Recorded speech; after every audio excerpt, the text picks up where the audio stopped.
الشيطان الرجيم. بسم الله الرحمن الرحيم.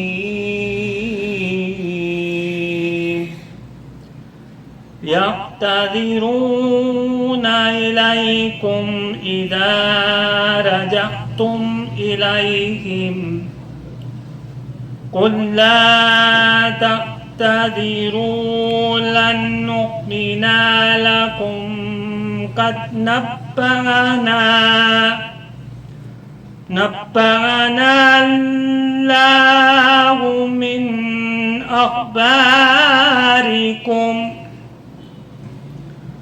وسيرى الله عملكم ورسوله ثم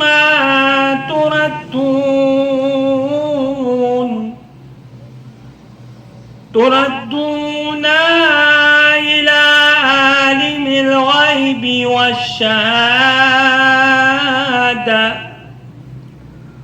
والشهادة فينبئكم بما كنتم تعملون. سيحلفون بالله لكم إذا انقلبتم إليهم لتخرجوا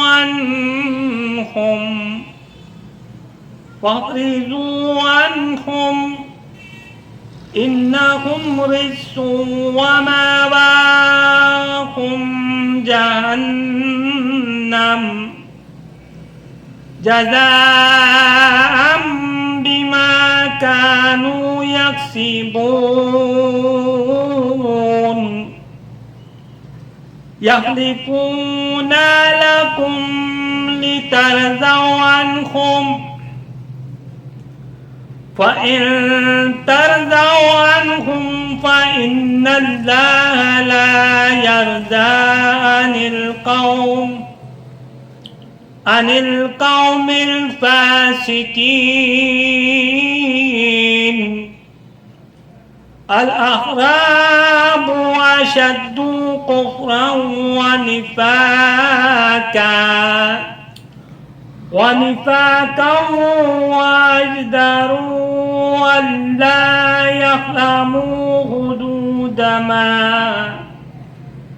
ما أنزل الله على رسوله والله عليم حكيم. صدق الله العلي العظيم. اعوذ باللہ من الشیطان الرجیم. بسم اللہ الرحمن الرحیم. الحمد للہ الولی الحمید الحکیم المجید الفعال لما یرید خالق الخلق ومدبر الامر ومنزل القطر رب السماء والارض والدنیا والآخرہ وارث العالمین وخیر الفاتحین ثم الصلاة والسلام علی سید الانبیاء والمرسلین خاتم النبیین سیدنا و نبینا و مولانا ابی القاسم محمد اللہم صلی علی محمد و آل محمد. اما بعد فقد قال سبحانہ وتعالی فی القرآن المبین والفرقان الحکیم. بسم اللہ الرحمن الرحیم. قل اعوذ برب الفلق من شر ما خلق ومن شر غاسق اذا وقب ومن شر النفاثات فی العقد ومن شر حاسد اذا حسد. صلوات پڑھیے محمد و آل محمد پر. اللہم صلی علی محمد و آل محمد. رمضان المبارک کے اس مہینے میں جس موضوع کو آپ کے سامنے بیان کرنا ہے، تفسیر کے اعتبار سے جن سوروں کا انتخاب کیا گیا وہ قرآن مجید کی آخری پارے کی وہ صورتیں ہیں، چھوٹی چھوٹی صورتیں جسے ہمارے بچے حفظ کیا کرتے ہیں، یاد کیا کرتے ہیں. اور مقصد یہ ہے کہ تھوڑا سا ان صورتوں کے حوالے سے بیان کر دیا جائے. خاص طور پر ان صورتوں کے شان نزول کے اعتبار سے، اور اس سلسلے میں ائمہ علیہم السلام کی کیا احادیث وارد ہوئی ہیں اس کا تذکرہ کیا جائے۔ ائمہ علیہم السلام کی احادیث جو ان صورتوں کے حوالے سے بیان ہوئی ہیں، عموماً اسے بحث روائی کہا جاتا ہے، یعنی روایات کے اعتبار سے ان صورتوں کے حوالے سے کون کون سی روایات آئی ہیں، وارد ہوئی ہیں۔ کوشش یہ ہوگی کہ ان روایات کو بیان کیا جائے، شان نزول کو بیان کیا جائے، اور ایک مختصر سا خلاصہ بیان کیا جائے۔ جن صورتوں سے ابتدا کی جا رہی ہے وہ ہیں سورہ فلق اور سورہ ناس۔ سورہ فلق اور سورہ ناس یہ وہ دو صورتیں ہیں جو تقریباً تمام مفسرین نے لکھا کہ ایک ساتھ نازل ہوئیں، اور ان کے نزول کے حوالے سے جو روایات ملتی ہیں ہم آپ کے سامنے ان روایات کو پڑھیں گے، اور کوشش یہ ہوگی کہ ہم پہلے روایات کو پڑھ لیں کہ روایات میں کیا وارد ہوا ہے، پھر ایک خلاصتاً اس حوالے سے تفاسیر میں کیا لکھا گیا ہے اس کے حوالے سے کچھ باتیں آپ کے سامنے بیان کر دی جائیں۔ تو پہلے روایات کے اندر دیکھتے ہیں کہ سورہ فلق اور سورہ ناس کے حوالے سے ہمارے پاس کیا روایات بیان ہوئی ہیں۔ اگر سورہ فلق کے اعتبار سے دیکھا جائے تو حقیقت میں سورہ فلق اور سورہ ناس دونوں کی روایات ایک جیسی ہیں، کیونکہ یہ سوریں ایک ساتھ نازل ہوئی ہیں تو روایات آپس میں مشترکہ ہیں۔ تو مشترکہ روایات کے حوالے سے ایک بحث کر لی جائے، اور اس کے بعد پھر ترجمہ اور اس کے حوالے سے جو مختصر تشریح ہوگی وہ بیان کی جائے گی۔ پہلی روایت جو تفسیر در منصور میں بیان کی گئی، اور اس میں بیان کیا گیا کہ سحر النبی صلی اللہ علیہ وآلہ وسلم رجل من الیہود سحر النبی رجل من الیہود، یہود میں سے ایک شخص نے اللہ کے رسول پر سحر کیا، فاشتقا، اور اللہ کے رسول نے اس حوالے سے جب شکوہ کیا، فاتاہ جبرائیل، تو جبرائیل نازل ہوئے، فنزل علیہ بالمعوذتین، اور اپنے ساتھ وہ معوذتین لے کر آئے۔ معوذتین سورہ فلق اور سورہ ناس کے لیے استعمال ہوتا ہے، کیونکہ دونوں میں پناہ مانگتے ہیں ہم، اعوذ یعنی پناہ مانگنا، تو دونوں میں کیونکہ پناہ مانگی جاتی ہے اس لیے معوذتین یہ صورتیں کہلاتی ہیں، جو آپ خود سورہ کی ابتدا میں بھی پڑھتے ہیں، قل اعوذ، یا اعوذ کیا ہے، یعنی وہی پناہ مانگنا، تو دونوں صورتیں اعوذ والی ہیں، اس لیے کہا جاتا ہے معوذتین۔ تو روایت میں ہے کہ جبرائیل معوذتین یعنی یہ دو صورتیں اعوذ والی لے کر آئے، وقالا، اور کہا کہ اللہ کے رسول سے کہ یہود میں سے ایک شخص نے آپ پر جادو کیا ہے، اور اس کا جو جادو ہے وہ فلاں کنویں میں، والسحر فی بئر فلان، فلاں بئر میں، فلاں کنویں میں اس نے یہ جادو کر کے رکھا ہے۔ فارسل علیًا، تو اللہ کے رسول نے علی کو، امام علی علیہ السلام کو بھیجا، فجاء بہ، اور فامرہ ان یحل العقد، تو جناب امیر المومنین اس جادو کی چیز کو جس کے اوپر جادو کیا گیا تھا وہ لے کر آئے، اور اس کے ایک ایک کر کے عقد کھولنے لگے، ایک ایک گھانٹ کھولنے لگے۔ وَيَقْرَأُ آیَةً فَجَعَلَ يَقْرَأُ وَيَحِلُّ حَتَّى قَامَ النَّبِيُّ، یہاں تک کہ وہ ایک ایک گرہیں اللہ امیر المومنین کھولتے جاتے تھے اور ایک ایک آیت پڑھتے جاتے تھے، یعنی ہر آیت پڑھتے جاتے تھے، گرہ کھولتے جاتے تھے، یہاں تک کہ جب تمام گرہیں کھل گئی، یہاں تک کہ اللہ کے رسول ایک مرتبہ فوراً کھڑے ہو گئے، ایسے کھڑے ہو گئے جیسے کہ کأنما نشط من عقال، جیسے اگر کسی کے پیر بندھے ہوں اور وہ پیر کی بندھے ہوئی جو بندش ہے وہ کھل جائے تو کیسے وہ فوراً کھڑا ہو جاتا ہے انسان، ویسے اللہ کے رسول کھڑے ہو گئے۔ اب اسی روایت کے ضمن میں ایک اور روایت کو بیان کیا گیا کہ جس میں اسی طریقے سے بیان کیا گیا ہے، لیکن وہاں پر روایت کے اندر یہ بیان کیا گیا ہے کہ خالی علی نہیں گئے تھے بلکہ علی کے ساتھ زبیر اور عمار بھی گئے تھے، لیکن ان تمام روایت کے اندر ایک اہم ترین چیز جس کی طرف اشارہ کرنا ضروری ہے وہ یہ کہ ان روایات سے ایسا محسوس ہوتا ہے کہ اللہ کے رسول پر جادو اثر انداز ہوتا ہے، اور اسی حوالے سے بعض افراد نے ان روایات کے مضمون پر اشکال کیا ہے اور کہا کہ ان النبی صلی اللہ علیہ وآلہ وسلم کان مسونا من تاثیر سحر کیف۔ انہوں نے یہ بیان کیا کہ نبی جو ہوتا ہے وہ سحر کی تاثیر سے پاک ہوتا ہے، یعنی اس پر سحر اثر انداز نہیں ہوتا ہے، اور اس کی وجہ بھی انہوں نے بیان کی۔ قرآن مجید کی ہی ایک آیت ہے کہ جو سورہ فرقان کی آیت نمبر 8 اور 9 ہے کہ جس میں یہ بیان کیا گیا کہ وَقَالَ الظَّالِمُونَ إِن تَتَّبِعُونَ إِلَّا رَجُلًا مَسْحُورًا۔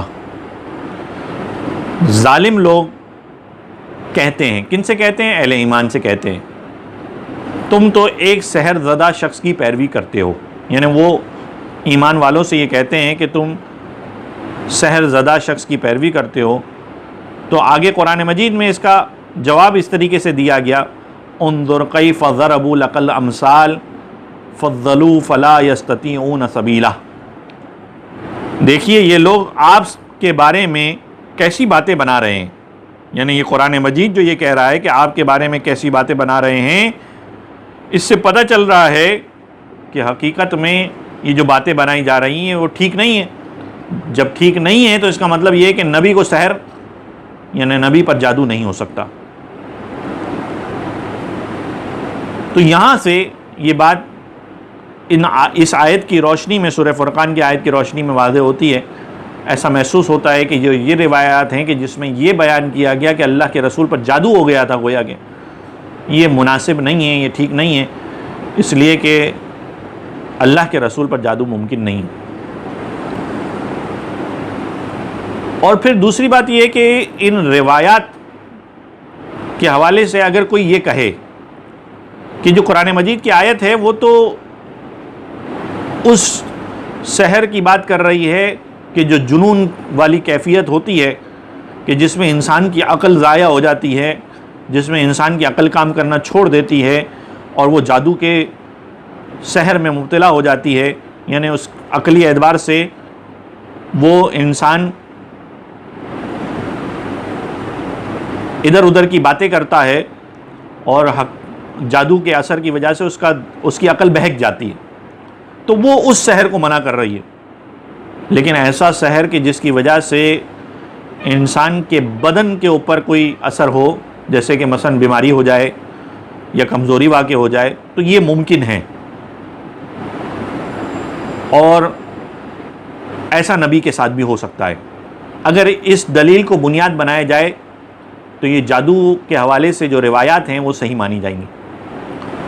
لیکن ایک اور اشکال بھی ان روایات پر وارد ہوتا ہے کہ ان میں سے اکثر جو روایات ہیں وہ ہمارے طریق سے نہیں ہیں، اہل بیت کے طریق سے اکثر روایات ثابت نہیں ہوتی ہیں، اکثر روایات ہیں جو اہل سنت کے طریق سے ثابت ہوتی ہیں۔ اس اعتبار سے ہمارے اکثر مفسرین اس بات کے قائل ہیں کہ یہ جادو والی جو بات ہے وہ صحیح نہیں ہے۔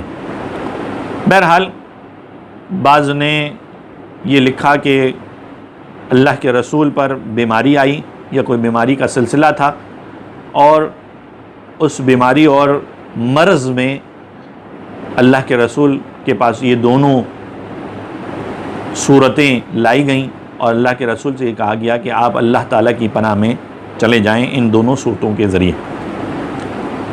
بہرحال اس حوالے سے اور بھی کچھ روایات ہیں جو سورہ فلق اور سورہ ناس کے حوالے سے ہیں، جن میں سے ایک روایت یہ بھی ہے کہ ان النبی صلی اللہ علیہ وآلہ وسلم کان کثیرا ما یعوذ الحسن والحسین بہاتین السورتین، کہ نبی صلی اللہ علیہ وسلم اکثر تعویذ کیا کرتے تھے۔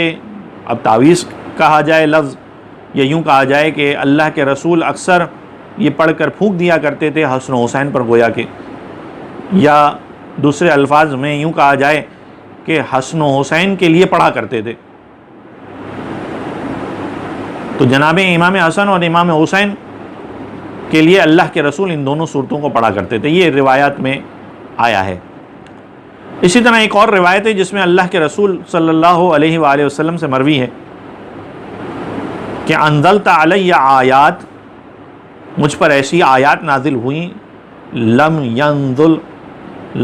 ینزل مثلہن، اس جیسی آیات میرے پر نازل نہیں ہوئی، یعنی ایسی آیات نازل ہوئی اس جیسی کوئی اور آیات نازل نہیں ہوئی۔ اور وہ کون سی آیات ہیں؟ المعوذتان، وہ سورہ فلق اور سورہ ناس کی آیات ہیں، یعنی وہ ایسی آیات ہیں کہ اس جیسی آیات اللہ کے رسول فرماتے ہیں کہ مجھ پر نازل نہیں ہوئی۔ اب اس سے کیا مراد ہے؟ اس حوالے سے بھی مفسرین نے لکھا کہ غالباً یہاں پر مراد یہ ہے کہ جو پناہ لینے کے حوالے سے آیات ہیں وہ صرف یہی ہیں، اس کے علاوہ اور کوئی نہیں ہے۔ تو معوذتین اپنے پناہ لینے کے اعتبار سے ایک خاص قسم کی آیات ہیں، اس جیسی آیات پورے قرآن مجید میں دوسری موجود نہیں ہیں، جس طریقے سے یہ آیاتیں ہیں کہ جس میں اللہ تعالیٰ کی پناہ مانگنے کا حکم دیا گیا ہے۔ اسی طرح کچھ اور روایات بھی ہیں جو اللہ کے رسول سے مروی ہیں، لیکن ان میں سے کچھ کا تعلق خاص سورہ فلق کے حوالے سے ہے، تو سورہ فلق کو بیان کیا جائے گا اور پھر ان روایات کو آپ کے سامنے بیان کیا جائے گا۔ سورہ ناس اور سورہ فلق کے حوالے سے وہ روایت بھی ہے کہ جس میں یہ بیان کیا گیا کہ جاء جبرائیل الی النبی، جبرائیل اللہ کے رسول کی خدمت میں آئے، وہو شاق، اللہ کے رسول ایک تکلیف میں تھے، بیماری میں تھے، فرقاہ بالمعوذتین، تو معوذتین کے ذریعے اور وقل هو اللہ احد، قل هو اللہ احد، اور سورہ توحید کے ذریعے اس بیماری اور تکلیف کو دور کیا گیا۔ وقال، اور جبرائیل نے کہا، بسم اللہ ارقیکا، اللہ کے نام سے میں آپ کو پناہ میں دیتا ہوں، واللہ یشفیکا من کل داء، اور اللہ تعالیٰ آپ کو شفا دے گا ہر بیماری سے، یؤذی کا، جو آپ کو اذیت پہنچائے، خذھا، آپ ان صورتوں کو لے لیں تاکہ آپ کی شفا کا سبب بنے۔ پھر جبرائیل نے آپ صلی اللہ علیہ وسلم کے لیے یہ صورتیں بیان کی۔ کون سی صورتیں؟ یہی معوذتین اور سورہ اخلاص۔ تو سورہ معوذتین یعنی سورہ فلق اور سورہ ناس اور سورہ اخلاص کے حوالے سے یہ ایک روایت موجود ہے جو مجموع البیان میں غالباً بیان کی گئی۔ اسی طرح سے ایک اور روایت ہے کہ جو سورہ ناس کے حوالے سے انشاءاللہ اس کا تذکرہ ہم سورہ ناس کی کچھ تفسیر بیان کرنے کے بعد کریں گے۔ یہاں عمومی طور پر سورہ فلق اور سورہ ناس کے حوالے سے ان روایات کا تذکرہ کیا گیا کہ جو نزول کے اعتبار سے تھے، یعنی یہ سوریں جب نازل ہوئیں تو اس وقت کے حوالے سے کیا روایات موجود ہیں۔ کچھ اور روایات بھی ہیں، جیسے کہ اس سورے کی فضیلت کے حوالے سے اللہ کے رسول صلی اللہ علیہ وسلم فرماتے ہیں کہ انزلت علی آیات، مجھ پر ایسی آیات نازل ہوئیں لم ینزل مثلہن، جیسی آیات مجھ پر نازل نہیں ہوئی۔ اور وہ کون سی آیات ہیں؟ المعوذتان، جو معوذتان ہیں۔ اور اسی طرح امام محمد باقر علیہ الصلاۃ والسلام صلی اللہ علیہ السلام کی بھی روایت ہے کہ وہ فرماتے ہیں کہ جو شخص نماز وتر میں سورہ فلق اور سورہ ناس اور قل هو اللہ احد کو پڑھے گا، تین صورتوں کے تذکرہ کیا گیا نماز وتر کے حوالے سے، اور یہ خاص طور پر اس لیے بھی بیان کی جا رہی ہے کہ رمضان المبارک کا وہ مہینہ ہوتا ہے کہ جس میں نماز شب وغیرہ اکثر افراد پڑھتے ہیں جو عام دنوں میں نہیں پڑھتے، کم از کم رمضان المبارک میں اکثر ایسے ہیں کہ جو نماز شب کو پڑھتے ہیں۔ نماز شب کے اندر نماز وتر کے حوالے سے بیان ہو رہا ہے کہ امام فرماتے ہیں کہ نماز وتر میں سورہ فلق اور سورہ ناس اور سورہ اخلاص، یہ تین صورتیں جو شخص پڑھے گا تو اس کو یہ کہا جائے گا کہ اے بندہ خدا، تجھے بشارت ہو، خدا نے تیری نماز وتر قبول کر لی ہے. یعنی نماز وتر کی قبولیت کا سبب بنتی ہیں یہ 3 صورتیں. ایک اور روایت میں رسول اکرم صلی اللہ علیہ وآلہ وسلم سے آیا ہے کہ آپ نے اپنے ایک صحابی سے فرمایا، کیا تو چاہتا ہے کہ میں تجھے ایسی 2 صورتوں کی تعلیم دوں جو قرآن کی صورتوں میں سب سے زیادہ افضل و برتر ہے؟ اس نے عرض کیا، ہاں اے رسول خدا. تو آپ نے موعظتین کی تعلیم دی. اس کے بعد ان دونوں کی نماز صبح میں قرات فرمائی اور فرمایا، جب تو بیدار ہو یا سونے لگے تو ان کو پڑھا کر. یعنی سورہ ناس اور سورہ فلق کو جب انسان بیدار ہوتا ہے یا سونے لگتا ہے سونے کے لیے، تو اس وقت سونے سے پہلے اور بیدار ہونے کے بعد ان صورتوں کو پڑھا جائے. اس کے حوالے سے تاکید کی گئی ہے. سورہ ناس کے حوالے سے اور سورہ فلق کے حوالے سے یہ خصوصیات اور فضائل تھے جسے آپ کے سامنے بیان کیا گیا. اور ایک اور روایت ہے جہاں پر ہم ان روایت کا سلسلہ تمام کرتے ہیں، اور وہ یہ کہ ایک حدیث میں آیا ہے کہ رسول اکرم سخت بیمار پڑ گئے تو خدا کے 2 عظیم فرشتے جبرائیل و میکائیل آپ کے پاس آئے.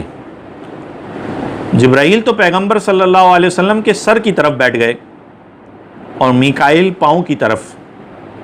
جبرائیل نے سورہ فلق کی تلاوت کی اور پیغمبر اکرم صلی اللہ علیہ وسلم کو اس کے ذریعے خدا کی پناہ میں دے دیا، اور میکائیل نے سورہ ناس کی تلاوت کی اور اس کے ذریعے آپ کو اللہ کی پناہ میں دے دیا.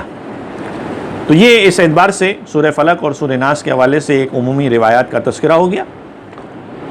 اب سورہ فلق کے حوالے سے کچھ باتیں آپ کے سامنے بیان کر دی جائیں. سورہ فلق، بسم اللہ الرحمن الرحیم، قل اعوذ برب الفلق. قل کہہ دیجئے، اعوذ میں پناہ مانگتا ہوں. کس کی پناہ مانگتا ہوں؟ کس کے ذریعے پناہ مانگتا ہوں؟ برب الفلق، فلق کے رب کے ذریعے. اب فلق سے مراد کیا ہے؟ یہاں پر تھوڑا سا ایک اختلاف بہرحال موجود ہیں، مختلف آراء ہیں اس حوالے سے کہ فلق سے مراد کیا ہے. عمومی طور پر اکثر افراد نے صبح کا وقت کہا ہے کہ جب صبح کا وقت ہو جائے تو صبح کے وقت سفیدہ صبح کے پروردگار کی پناہ مانگتا ہوں، اس طرح سے معنی کیا جائے گا. بعض نے اس حوالے سے دوسرے معنی کو بھی بیان کیا ہے، اور وہ یہ کہ جو روایات کی روشنی میں بھی آیا ہے. جیسے کہ روایات میں آیا ہے، اگر روایت آپ کے سامنے بیان کی جائے، روایات میں یہ ہے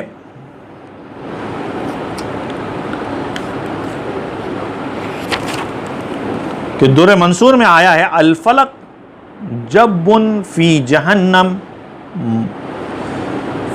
فلق ایک گڑھا ہے جہنم کے اندر، ایسا گڑھا جو ڈھکا ہوا ہے.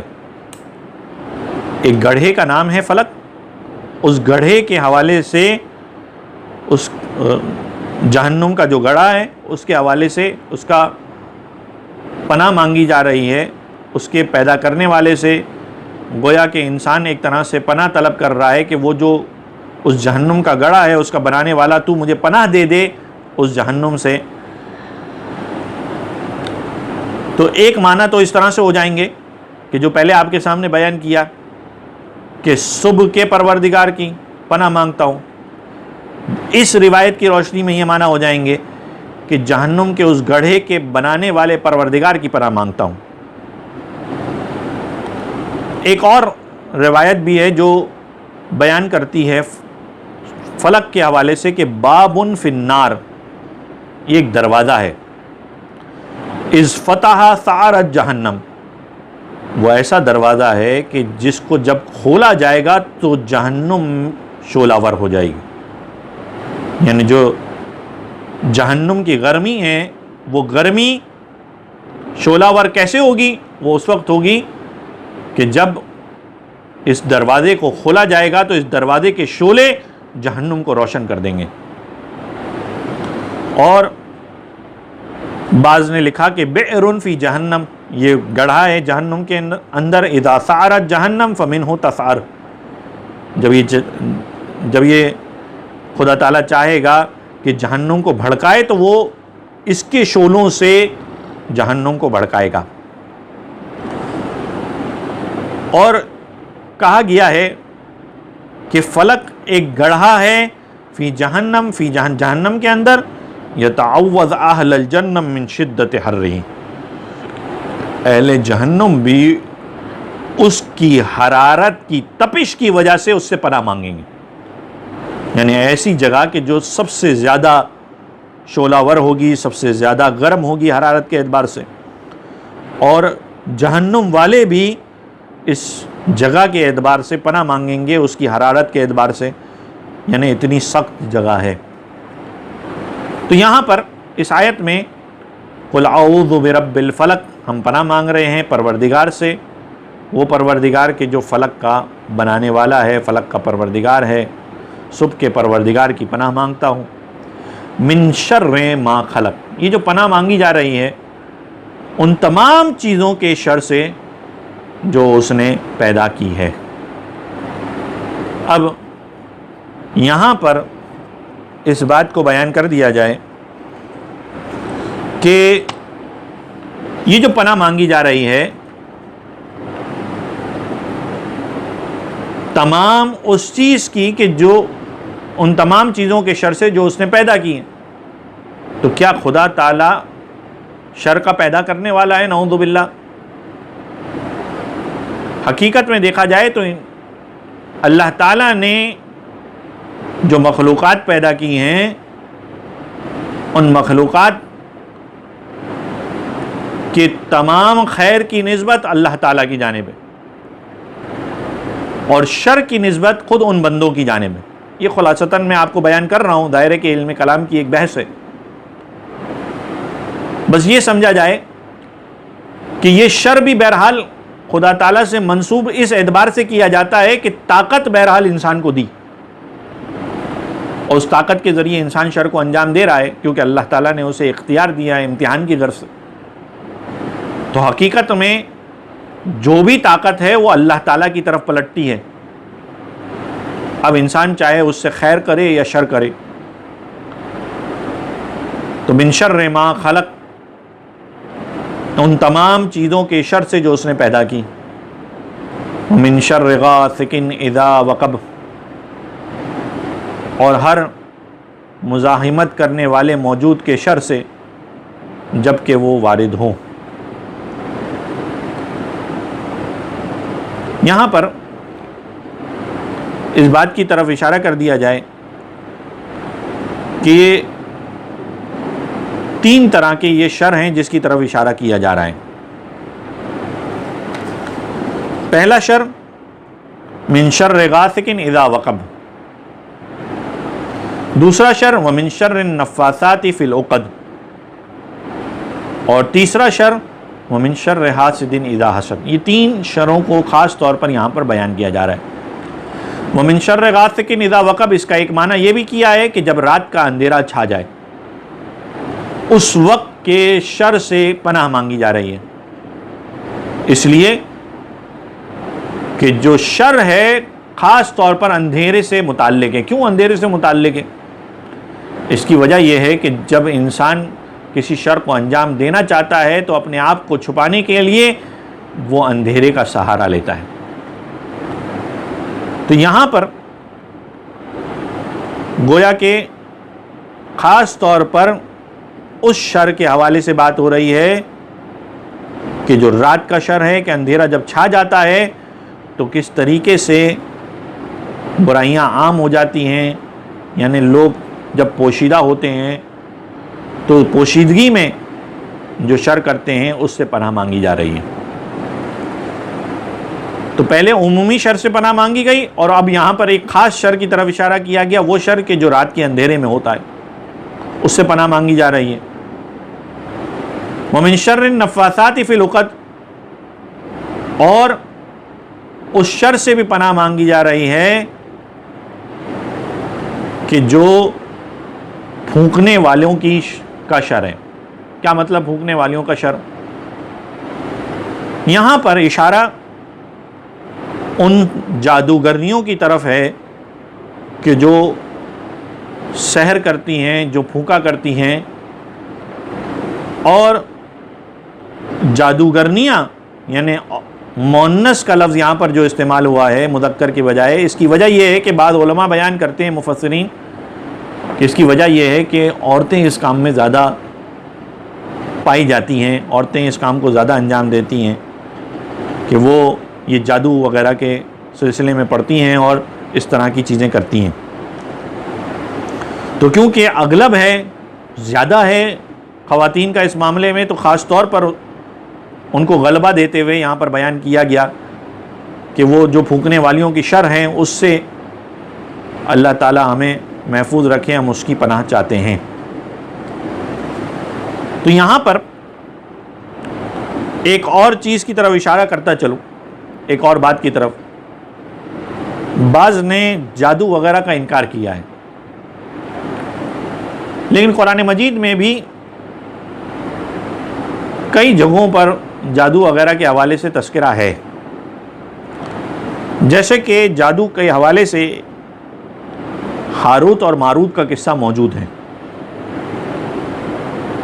ہاروت اور ماروت کا تذکرہ قرآن مجید کے اندر سورہ بقرہ کی آیت نمبر 102 میں آیا ہے،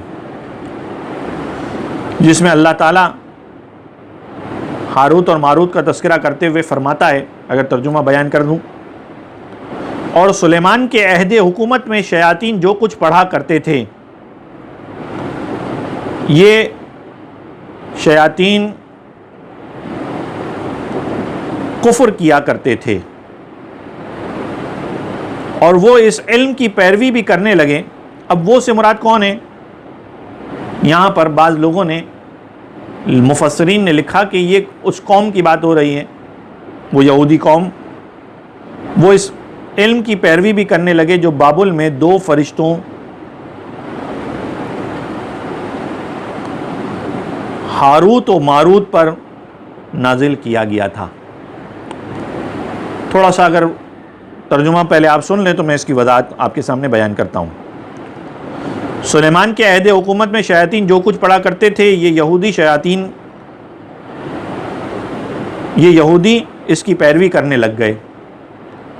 حالانکہ سلیمان نے کبھی کفر نہیں کیا، بلکہ شیاطین کفر کیا کرتے تھے، اور وہ اس علم کی پیروی بھی کرنے لگے۔ وہ سے مراد وہ یہودی جو بابل میں 2 فرشتوں ہاروت و ماروت پر نازل کیا گیا تھا۔ حالانکہ یہ دونوں یعنی ہاروت و ماروت کسی کو کچھ نہیں سکھاتے تھے جب تک اسے خبردار نہ کریں کہ دیکھو ہم تو صرف آزمائش کے لیے ہیں، کہیں تم کفر اختیار نہ کر لینا۔ مگر لوگ ان دونوں سے سحر سیکھ لیتے تھے، جس سے وہ مرد اور اس کی زوجہ کے درمیان جدائی ڈال دیتے تھے، حالانکہ اذن خدا کے بغیر وہ اس کے ذریعے کسی کو ضرر نہیں پہنچا سکتے تھے۔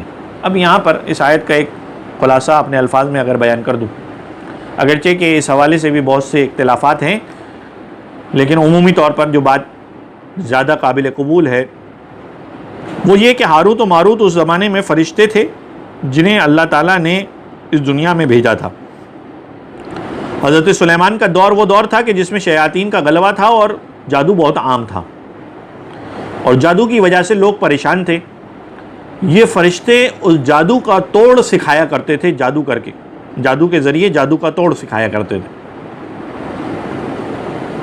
تاکہ وہ افراد کے جو جادو میں کی وجہ سے اثر انداز ہو رہے ہیں ان کا کوئی توڑ کرنے والے موجود ہوں۔ جو یہ افراد تھے، یہ جو 2 ملک تھے، فرشتے تھے جو اللہ کی جانب سے بھیجے گئے تھے تاکہ لوگوں کو جادو کا توڑ سکھایا جائے، یہ وہاں لوگوں کو جب جادو کا توڑ سکھاتے تھے تو خبردار ان کو کیا کرتے تھے کہ دیکھو یہ صرف جادو کے توڑ کے لیے ہے، جادو ختم کرنے کے لیے ہے، ایسا نہ ہو کہ تم خود اس کے ذریعے دوسرے کے اوپر جادو کے ذریعے اثر انداز ہو۔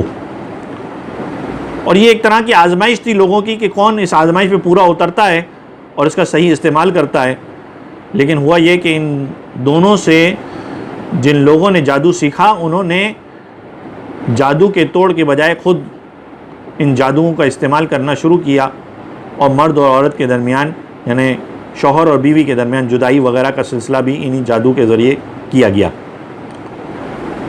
تو اس سے سمجھ میں آتا ہے کہ جادو موجود تھا، اور خود روایات کی روشنی میں وہ روایات بھی ملتی ہیں جس میں یہ بیان کیا گیا کہ سحر جادو کرنا حرام ہے، باطل ہے اور اس کی اجازت نہیں ہے. اس سے سمجھ میں آتا ہے کہ جادو کی حقیقت ہے. اب جادو سے کیسے بچا جائے؟ یہ سورے میں جادو کے شر سے پناہ مانگی جا رہی ہے. من شر النفاثات فی العقد.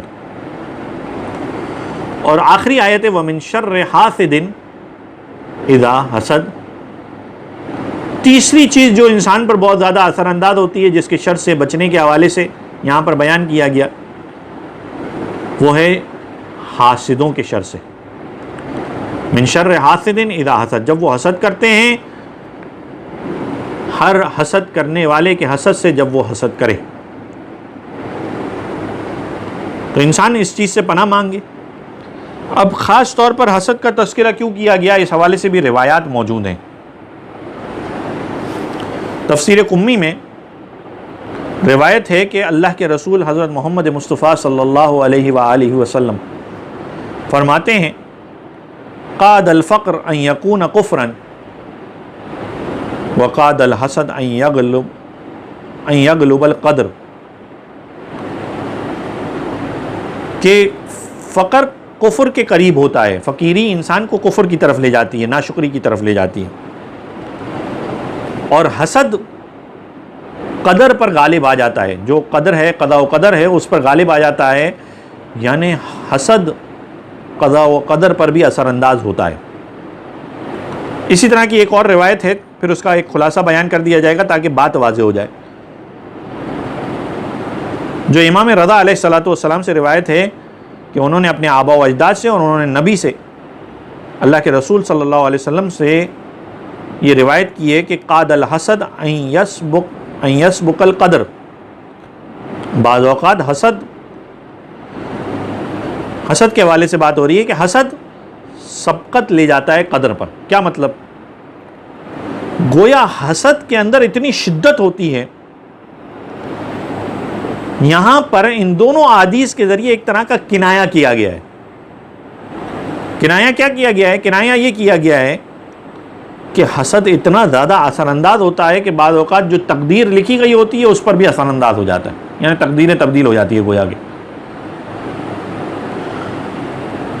کہنے کا مقصد ہے کہ حسد کا ایک اثر ہے. جیسے کہ حسد کے بارے میں وہ مشہور و معروف روایت بھی ہے کہ ان الحسد لیاکل الحسنات کما یاکل النار الحطب. جیسے آگ لکڑی کو کھا جایا کرتی ہے اس طریقے سے حسد انسان کی نیکیوں کو کھا جاتا ہے. اور حسد کا اثر دونوں طرف ہوتا ہے، حسد کرنے والے پر بھی اور جس سے حسد کیا جا رہا ہے. یہ عمومی طور پر علماء بیان کرتے ہیں. تو انسان اس سورے کے ذریعے حاسدوں سے پناہ مانگے کہ جب وہ اسے حسد کریں خدا تعالیٰ کی پناہ میں جائے تاکہ اس کا حسد انسان کو نقصان نہ پہنچائے. یہاں پر سورہ فلق کی تفسیر تقریباً مکمل ہوتی ہے اور سورہ ناس کی تفسیر شروع ہوتی ہے. سورہ ناس کے حوالے سے جو خصوصیات تھیں اور جو شان نزول تھا وہ تو میں نے آپ کے سامنے پہلے بیان کر دیا.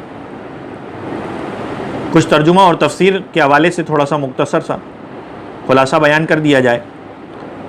بسم اللہ الرحمن الرحیم قل اعوذ برب الناس ملک الناس الہ الناس. شروع کرتا ہوں اللہ کے نام سے جو بڑا مہربان نہایت رحم کرنے والا ہے. کہہ دیجئے میں لوگوں کے پروردگار کی پناہ مانگتا ہوں، لوگوں کے مالک کی، لوگوں کے معبود کی. یہاں پر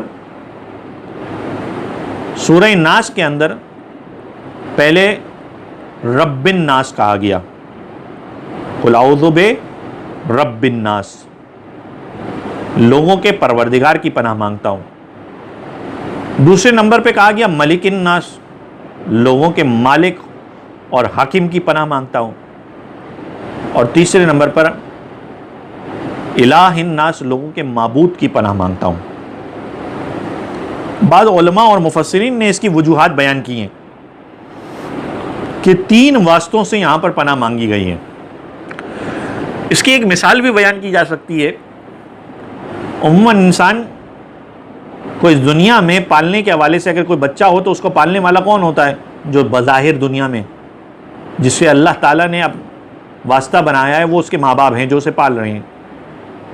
اسی لیے ماں باپ کے لیے بھی رب کا لفظ استعمال کیا گیا، لیکن ظاہر ہے کہ یہ مجازی ہے۔ حقیقی پروردگار، حقیقی پالنے والا تو پروردگار عالم ہے، خداوند تعالیٰ ہے، اللہ تعالیٰ ہے کہ جو انسان کا حقیقی پالنے والا ہے۔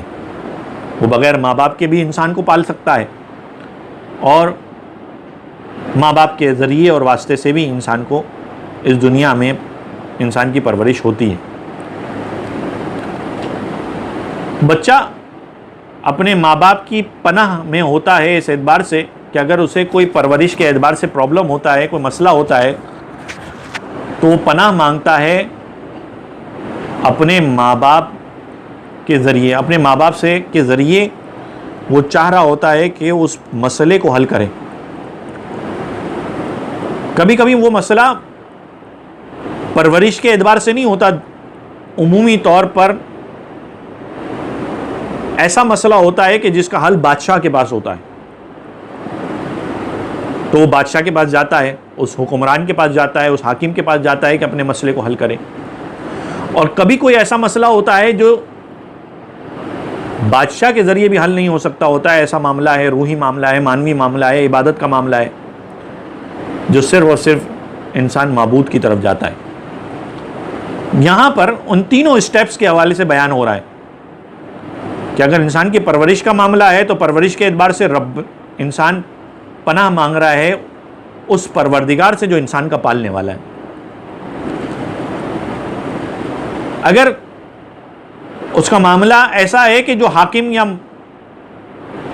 بادشاہ اس کے مسئلے کو حل کر سکتا ہے، تو ملک الناس، حقیقی بادشاہ اور مالک تو پروردگار ہے، وہ خدا ہے، وہ اللہ ہے جو حقیقی مالک ہے۔ اور اگر عبودیت کے اعتبار سے دیکھا جائے، روحانی مسائل کے اعتبار سے دیکھا جائے، اس اعتبار سے بھی جب انسان پناہ مانگتا ہے جس کے سامنے اپنے سر کو جھکاتا ہے، حقیقت میں کوئی نہیں ہے وہ مگر صرف اور صرف وہ معبود ہے، لا شریک لہ، اس کا کوئی شریک نہیں ہے، اسی کی طرف پناہ مانگتا ہے۔ یعنی ایک طرح سے یہاں پر 3 واسطوں کے ذریعے پناہ مانگی جا رہی ہے۔ پناہ مانگتا ہوں رب الناس، پروردگار کے لوگوں کے پالنے والے کی، لوگوں کے پروردگار کی، لوگوں کے مالک کی، یعنی مالک یعنی حاکم اور بادشاہ کی، اور لوگوں کے معبود کی، وہ معبود کے جو انسان کا بنانے والا ہے، جو انسان کا حقیقت میں وہ اللہ ہے کہ جس کے علاوہ کوئی اور عبادت کے لائق نہیں۔ تو 3 اسٹیپس میں یہاں پر پناہ مانگی گئی۔ کس چیز سے پناہ مانگی گئی؟ من شر الوسواس الخناس، خناس کے وسوسوں سے۔ اب وسوسہ کیا ہوتا ہے؟ اس حوالے سے اگر روایت بیان کر دی جائے تو شاید بات زیادہ واضح ہو جائے گی۔ روایت میں جو تفسیر عیاشی ہے، ابان بن تغلب امام جعفر صادق علیہ الصلاۃ سے اس روایت کو نقل کرتے ہیں کہ اللہ کے رسول نے فرمایا، ما من مؤمن الا ولقلبہ فی صدرہ اذنان، کوئی مومن نہیں ہے مگر یہ کہ اس کے دل میں 2 کان ہیں۔ اذن ینفث فیہا الملک،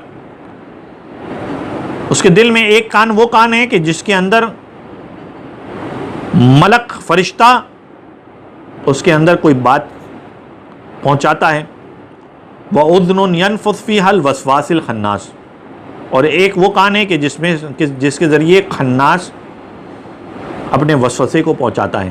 خناس یعنی شیطان، شیطان میں سے ایک خاص ہے جس کا اشارہ انشاءاللہ ابھی اگلی روایت میں آپ کے سامنے بیان کروں گا کہ خناس سے کیا مراد ہے۔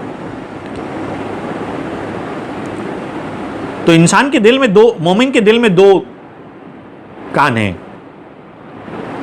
ایک وہ بات جو اسے سنائی دیتی ہے فرشتے کے ذریعے سے جو اسے اچھائی کی طرف آمادہ کرتی ہے، اور ایک وہ بات ہے جو اسے شیطانی وسوسے سنائی دیتا ہے جس سے وہ برائی کی طرف جاتا ہے۔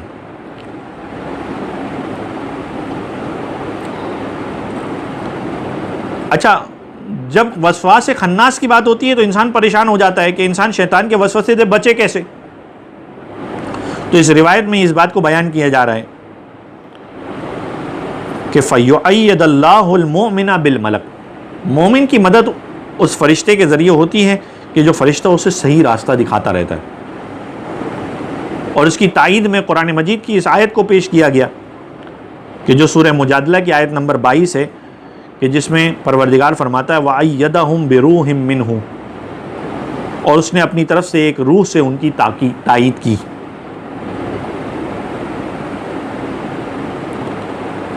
تو جس روح کے ذریعے اس کی تائید کی وہ کیا ہے؟ وہ وہی فرشتہ ہے کہ جو اس کے دل میں بات کو ڈال دیتا ہے، اچھائی کو ڈال دیتا ہے۔ تو اس کے دل میں اچھائی بھی آ رہی ہے اور اس کے دل میں برائی بھی آ رہی ہے۔ بس ایک اور روایت کو بیان کر دیا جائے تاکہ بات مکمل ہو جائے اور واضح ہو جائے۔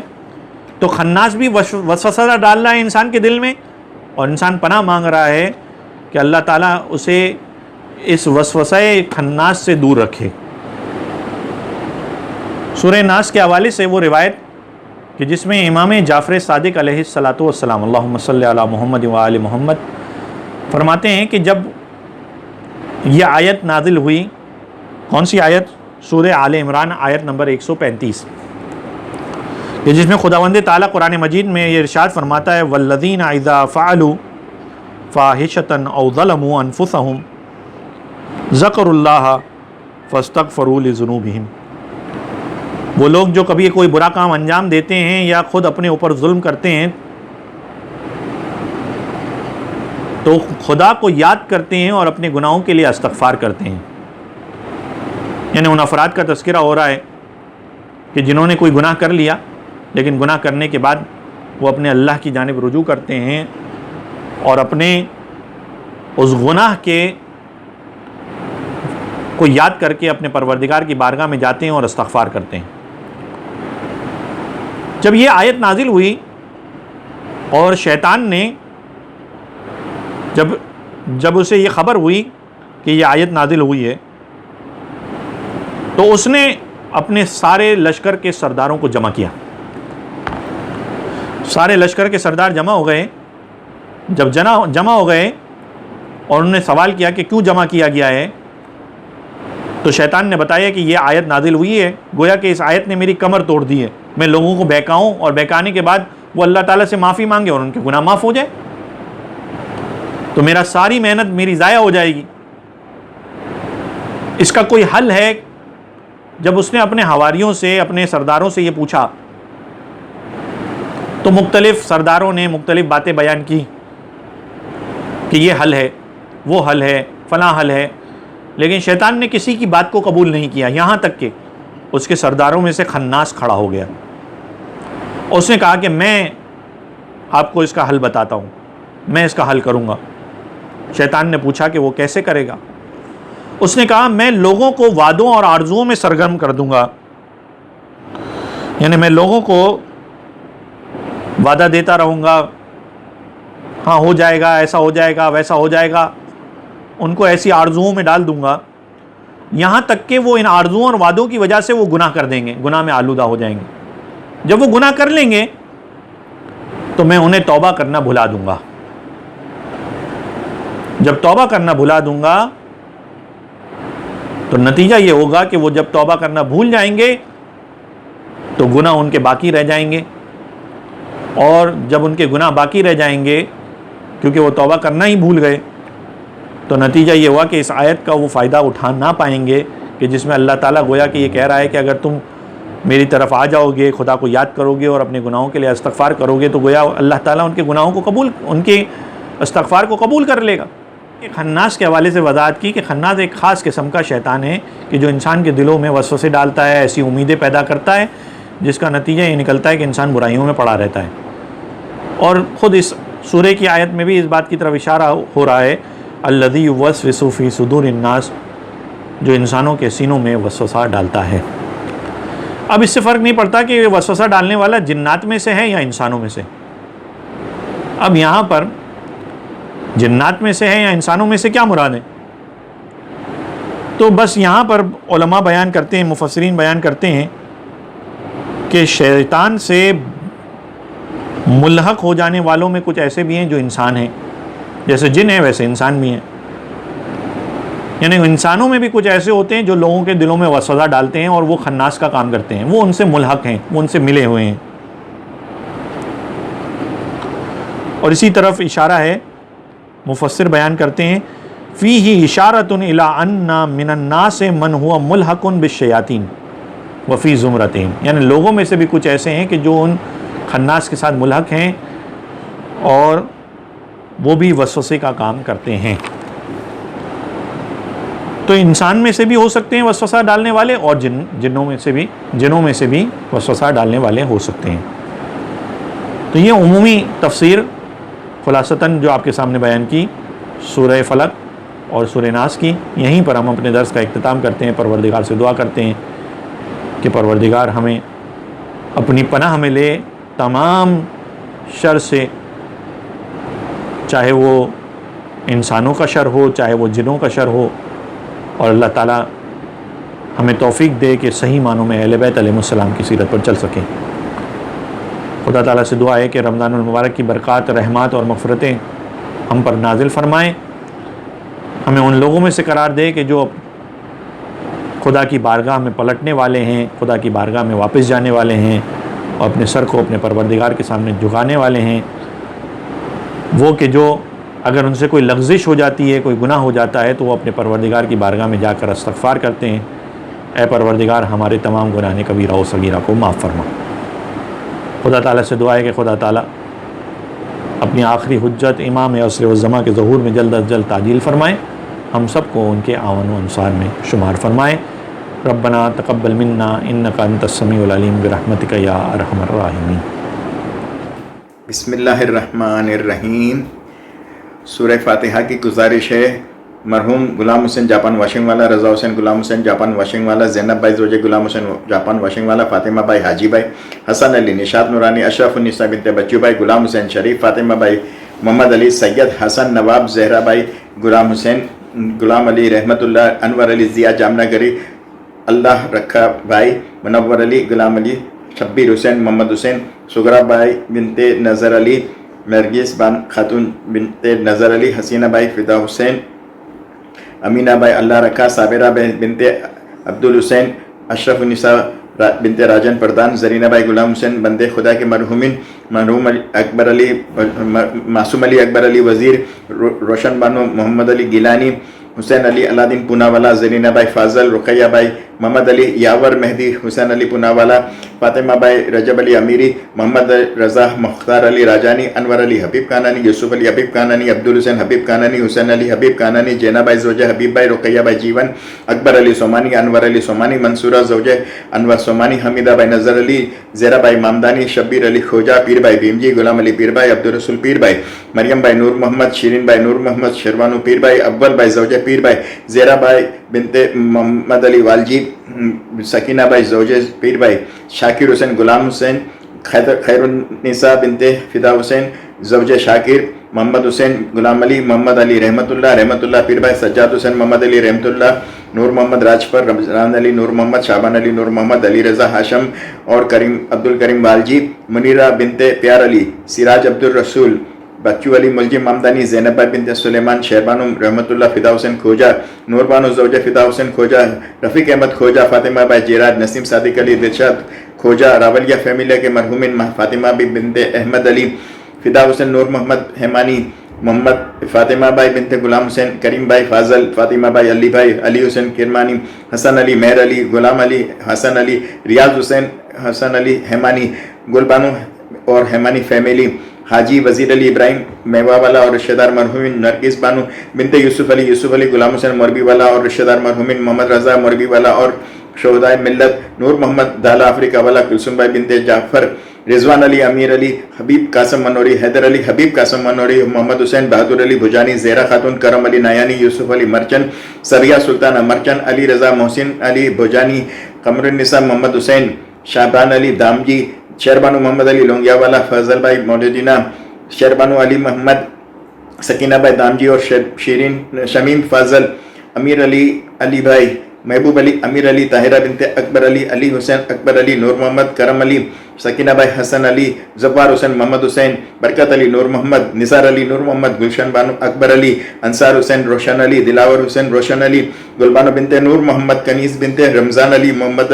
حسین رمضان علی فقیر محمد، سغرا بھائی بنت موسیٰ، اکبر علی فقیر محمد، امینہ بھائی اکبر علی، زرینہ بھائی اکبر علی، کلثوم بھائی اکبر علی، رجب علی، نظر علی، حسین علی بندے علی، فاطمہ زہرا بنت سمیہ، فدا حسین قاسم علی، سغرا بھائی خان محمد، علی اکبر فدا حسین راجانی، علی حسین فدا حسین راجانی، قاسم علی قمر الدین وکیل، سکینہ بھائی جعفر علی وکیل، شمیم بنت اللہ رکھا، رجب علی سومجی اور رشتہ دار مرحومین، حیدر علی محسن، معصومہ اللہ رکھا، احمد علی، حاجی جیراج، شیرین بانو بنت سلیمان راجپر، رجب علی احمد علی، اشرف النساء بنت راجن پردان، غلام علی نور محمد، رضا حسین محمد علی ڈایا، اکبر علی حاجی وانجی اور ان کی زوجہ شمیم جعفر صادق وسرام اور ان کے رشتہ دار مرحومین، قاسم علی کرمانی اور ان کی زوجہ، محمد حسین بالو بھائی اور ان کی زوجہ، سلمہ محمد حسین بالو بھائی، تمام علماء عظام مرحومین، تمام مراجعین کرام مرحومین، اس امام بارگاہ کے تمام مرحومین، ہم آپ سب کے مرحومین، مولانا صاحب کے مرحومین اور جن کا کوئی فاتحہ پڑھنے والا نہیں رہا ان سب کے لیے ایک سورہ فاتحہ۔ بسم اللہ الرحمن الرحیم، الحمدللہ رب العالمین، الرحمن الرحیم، مالک یوم الدین، ایاک نعبد و ایاک نستعین، اہدنا الصراط المستقیم، صراط الذین انعمت علیہم غیر المغضوب علیہم ولا الضالین۔ بسم اللہ الرحمن الرحیم، قل هو اللہ احد اللہ الصمد لم یلد ولم یولد ولم یکن لہ کفوا احد۔ بسم اللہ الرحمن الرحیم، قل هو اللہ احد اللہ الصمد لم یلد ولم یولد ولم یکن لہ کفوا احد۔ بسم اللہ الرحمن الرحیم، قل هو اللہ احد اللہ الصمد لم یلد ولم یولد ولم یکن لہ کفوا احد۔